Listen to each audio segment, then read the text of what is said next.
अस्सलाम वालेकुम। Welcome to my channel Urdu centre voice. तमाम वीडियो अपडेट्स के लिए उर्दू सेंटर वॉइस को सब्सक्राइब करके बेल नोटिफिकेशन को ऑन कर दें। तो आइए सुनते हैं आज की वीडियो में किसी की ज़िंदगी पर बीती एक सच्ची, पुरअसरार और नाकाबिल यकीन कहानी। पाकिस्तान हिजरत के बाद अब्बा जान को लाहौर की पुरानी आबादी में जो रिहाइश का अलॉट हुई वो एक हिंदू सेठ की छोड़ी हुई एक बड़ी सी पुरानी हवेली थी। उसके काबिल मुरम्मत हिस्सों की मुरम्मत करवाने, उसकी सफाई सुथराई और फिर सामान वगैरह रखने सजाने के बाद हमें, चूँकि हमारा कुंबा काफ़ी बड़ा था, कामकाज के लिए मुलाजमीन की ज़रूरत पड़ी। अपनी इस ज़रूरत का जिक्र हमने अम्मा खैरन से किया, जो अगले ही दिन एक उधेड़ उम्र औरत और उसकी बेटी को ले आ गई। ये जरीना बीबी हमारी हमसाई है, बेचारी बेवा है, और ये इसकी बेटी नीलम। ये दोनों माँ बेटी अब तक इस हवेली में सेठ राम दयाल की बीवी की नौकरी करती रही हैं। ये बहुत मेहनती, ईमानदार और काबिल भरोसा हैं। सेठानी इनकी तारीफ किया करती थी। उनके जाने के बाद इन्हें कोई ढंग की मुलाजमत नहीं मिल सकी। तुम लोग इन्हें रख लो तो इनकी ज़िंदगी बन जाएगी। वालिदा ने दादी जान और चच्ची जान से मशवरा करके उन दोनों माँ बेटी को मुलाजमत में रख लिया। जरीना बीबी काफ़ी उम्र की थी। उन्होंने बताया कि शादी के बाद उनकी कई औलादें हुई थीं जिन्हें ज़िंदा रहना नसीब ना हो सका था। सिर्फ नीलम ही ज़िंदा बच पाई थी, जिसकी पैदाइश के कुछ अरसे बाद उसका खाविंद, जो किसी फैक्ट्री में काम करता था, वफात पा गया था। इसके बाद से वो लोगों के घरों में झाड़ू बर्तन करके अपनी ज़िंदगी गुजर बसर करती आ रही थी। वो हर काम बहुत उम्दगी और सलीके से करती थी। सफाई सुथराई, कपड़े धोना, खाना पकाना, खाना तो वो बेहद उम्दा पकाती। उसकी बेटी नीलम, जो 16-17 साल की थी, खूबसूरत होने के साथ ही बेहद शोख तबा और हंसमुख वाक़या हुई थी। हर काम में वो अपनी माँ का हाथ बटाती। दादी जान के तो सारे ही काम उसने अपने ज़िम्मे ले रखे थे। वो दादी की खूब खिदमतें करती और उनकी दुआएं लेती। उसे हर किसी से हंसी मजाक की आदत थी। बाज़ औक़ात उसे इस बात पर डांट भी पड़ जाती थी, लेकिन वो इस पर बुरा मनाने की बजाय बस हंसती ही रहती। चचा जान के छोटे छोटे बच्चों की वो खूब सहेली थी। वो उन्हें खूब संभालती, उनके साथ खेलती कूदती, उनके सारे काम करती। यूँ चची जान भी उससे खुश रहती। अम्मा खैरन अक्सर हमारे घर का चक्कर लगाती रहती थी। वो इस जगह से कुछ फासले पर वाक़े कच्ची आबादी में अपनी बेवा बेटी के घर रहा करती थी। वो इस जगह की पुरानी मकीन थी, जिन्हें इस इलाके के हर घर की तारीख मालूम थी। उन्होंने हमें बताया था कि सेठ राम दयाल की हवेली में एक नौजवान मुलाजिमा मालती पुरअसरार मौत मर गई थी। उसके बारे में कुछ मालूम ना हो सका था कि उसे कत्ल किया गया था या उसने खुदकुशी की थी। पुलिस ने इस बारे में कोई कार्रवाई इसलिए नहीं की थी कि उस वक्त बंटवारा हो चुका था और सेठ राम दयाल का ख़ानदान भारत हिजरत कर गया था। मालती नीलम ही की हम उम्र थी और इसी की तरह हंसमुख और शौक और चंचल थी। वो सेठ की बेटी कमला देवी की खादमाए ख़ास थी और उसी की खिदमत में रहती थी। वो उसकी राजदार और मुखलिस सहेली भी थी, जिस पर कमला देवी भरपूर एतमाद करती थी। ये कहानी सुनकर हमें अब तो कुछ खौफ सा भी आने लगा था। दादी जान, जो ऐसे मामलात में खासी वहमी तबीयत की वाक़या हुई थी, फ़ौरन ही महफिल कुरान ख्वानी मुनक्किद करवा डाली और कई दिनों तक घर में यासीन शरीफ का विर्द भी करवाया जाने लगा। घर के अंदर के काम जरीना बीबी, नीलम और एक और मुलाजमा ज़ैनब बीबी ने संभाले हुए थे, जबकि घर के बाहर के काम हमारे ख़ानदान के एक कदीम मुलाजिम बाबा रहीम बख्श और एक नए मुलाजिम कादिर के ज़िम्मे थे। कादिर उधेड़ उम्र था मगर कंवारा था। हालांकि वो अच्छी शक्लो सूरत का था और सेहतमंद और तंदुरुस्त तवाना भी था। अपने कंवारपन की उसने कभी कोई वजह नहीं बताई थी। हमने भी उसे इसका ज़ाती मामला समझते हुए उसमें कोई दिलचस्पी नहीं ली थी। अम्मा खैरन चूँकि इस जगह की पुरानी मकीन थी, इसलिए वो हमें अक्सर वहाँ के पुराने मकीनों, हिंदुओं, सिखों वगैरह के घरों के दिलचस्प और अजीब किस्से सुनाया करती थी। उन्होंने बताया था कि इस हवेली के मालिक सेठ राम दयाल की हसीन और जमील बेटी कमला देवी एक मुसलमान लड़के के इश्क में बुरी तरह से मुब्तला थी और उससे शादी करना चाहती थी। اور اس کے لیے مسلمان ہونے کو بھی تیار تھی، جبکہ سیٹھ کی بیوی اور بیٹے اس کے سخت خلاف تھے اور اس کی شادی اپنے ایک رشتہ دار سیٹھ ہردے رام کے بیٹے کاشی رام سے کرنا چاہتے تھے، جو اعلیٰ تعلیم یافتہ خوبصورت نوجوان اور کملا دیوی کا بچپن کا ساتھی اور اس سے شادی کا شدت سے تمنائی تھا۔ کملا دیوی جس مسلمان لڑکے سے شادی کرنا چاہتی تھی اور اس کی جنونی محبت میں مبتلا تھی، اس کا نام احمد خان تھا۔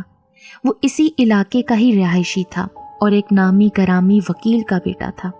وہ فوج میں اعلیٰ عہدے پر فائز تھا، اس میں مردانہ وجاہت بھی تھی اور خاندانی شرافت و نجابت کی جھلک بھی۔ ان دونوں کے درمیان کملا کی ملازمہ خاص مالتی کے ذریعے خط و خطابت رہتی تھی اور ملاقات کی سبیلیں بنتی تھیں۔ مالتی ہر طرح سے وفادار اور رازدان تھی، جو ہزار اذیتیں برداشت کر کے بھی اپنی مالکن کا بھید نہ کھولتی۔ جانے وہ کیسے مر گئی، اسے مار دیا گیا یا اس نے خودکشی کر لی۔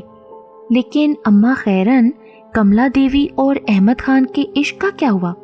اماں خیرن صرف اتنا ہی بتا سکیں کہ اس دوران بٹوارا ہو گیا تھا۔ سیٹھ رام دیال بیما خاندان بھارت چلے گئے تھے۔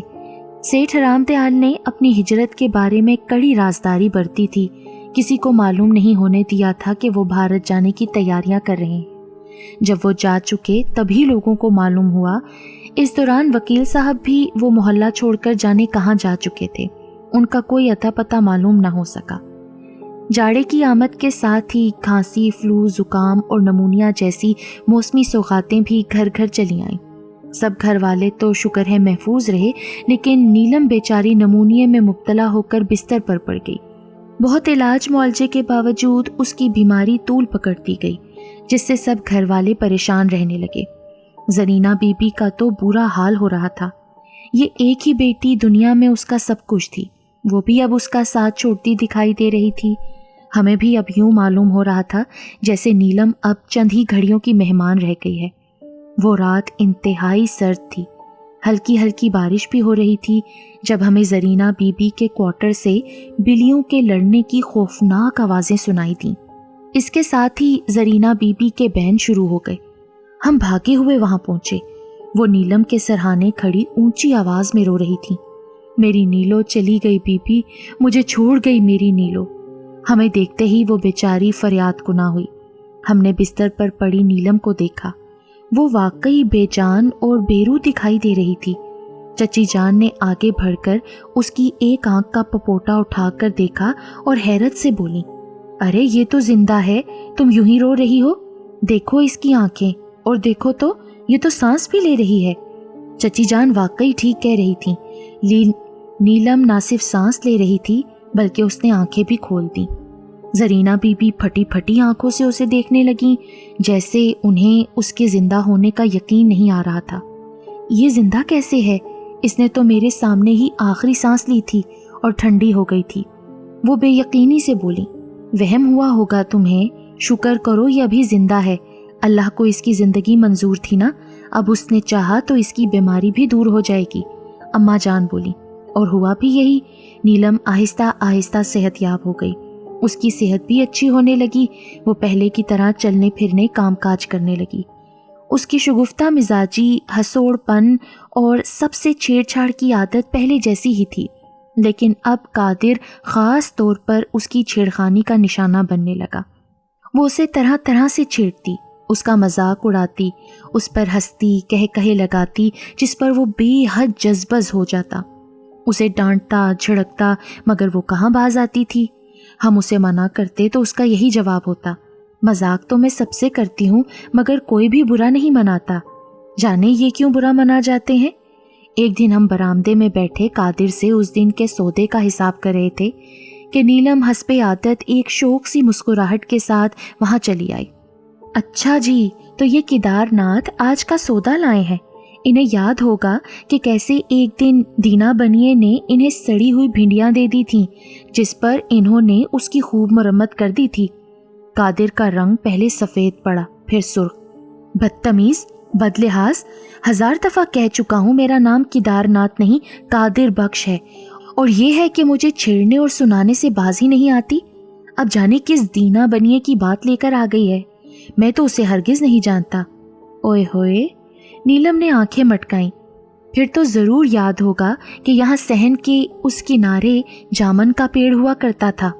कादर की शक्ल ऐसी बन गई जैसे उसका बस न चल रहा था कि उसका गला दबा दे।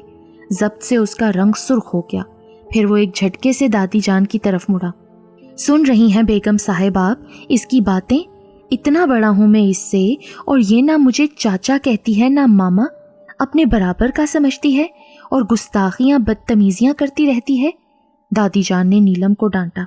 ए लड़की, क्यों इस बेचारे के साथ छेड़खानी का बाजार गर्म किए रखती है? ये इतना बड़ा है तुझसे, इसका अदब एहतराम किया कर।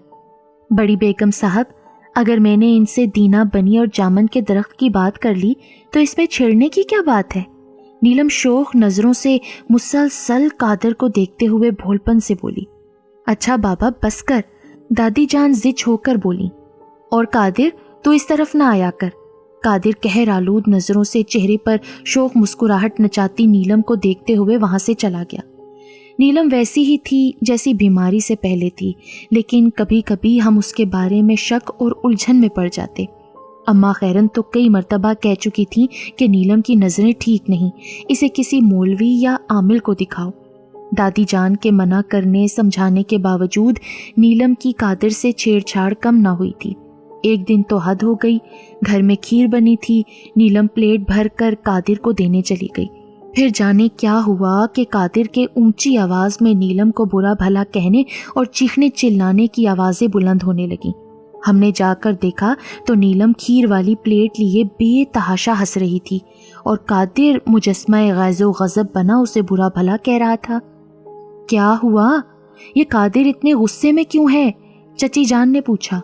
होना क्या है बीबी, मैंने सिर्फ इतना कह दिया कि तुम्हें केवड़े और बादाम वाली खीर पसंद हुआ करती थी ना, ये मैं तुम्हारे लिए ले आई हूँ, बस ये गुस्से में आ गए।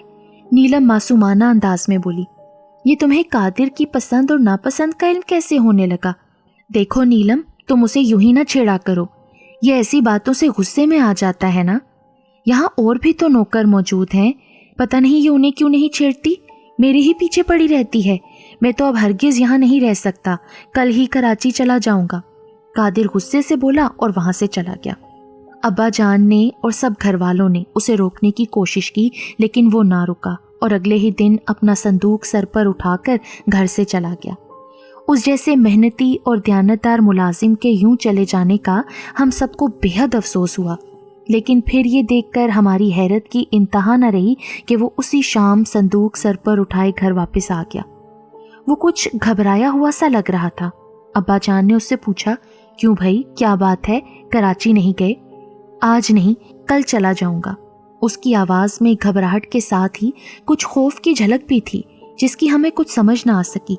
लेकिन वो कल भी ना क्या, यूं मालूम होता था जैसे कोई नादीदा कुव्वत उसे जाने से रोक रही थी। उस रात तेज हवा के साथ हल्की हल्की बारिश हो रही थी। खुली हुई खिड़की को बंद करने के लिए मैं उसकी तरफ गई तो खिड़की के बाहर सहन से आती हुई आवाज़ें सुनकर मैं खिड़की बंद करते करते रुक गई। किदार, हर चंद के तू मुसलमान बनकर इस घर में मुलाजमत कर रहा था, लेकिन मैं जानती थी कि तू असल में कौन है। यही जिताने के लिए मैं तुझसे यहाँ गुजरे हुए वक्तों की बातें किया करती थी। तूने कुछ समझा नहीं? नीलम की आवाज़ सुनाई दी। मैं शुरू से ही समझ गया था कि तू नीलम नहीं, मालती की रूह है, जो मुझसे इंतकाम लेने के लिए नीलम के मुर्दा जिस्म में दाखिल हो गई है और मुझे यहाँ से भागने से रोक रही है। ले ले इंतकाम, मैं बिल्कुल बेबस हूँ। कादिर की आवाज़ आई। तू बिल्कुल गलत समझा केदारनाथ। नीलम की आवाज़ फिर से आई। प्यार करने वाली रूहें इंतकाम नहीं लिया करती। मुझे अपनी ज़िंदगी में भी तुझसे बहुत प्यार था, मरने के बाद भी है। मैं तुझे ये बताने आई हूँ कि मैंने हरगिज़ तुझसे बेवफाई नहीं की, ना किसी से मेरे ताल्लुकात रहे थे। मैं तो रातों को जो चुपके से घर से निकला करती थी ना, वो तो मैं अहमद खान जी को कमला देवी जी के ख़त पहुँचाने जाती थी। मैं उनकी खिदमत गुजार और उनकी राजदान थी। मैं चाहे जान से गुजर जाती, लेकिन उनका राज अफशा कभी ना करती। मेरे ज़रिए ही ख़तो किताबत करके उन्होंने अहमद खान जी के साथ फ़रार का प्रोग्राम बनाया था। जिस अंधेरी रात तूने मुझे गला दबाकर हलाक किया था ना, उस रात में छुपते छिपाते कमला देवी जी को अहमद खान जी के पास पहुंचा कर आ रही थी, जो हवेली के पीछे दरख्तों के झुंड में उनका इंतजार कर रहे थे।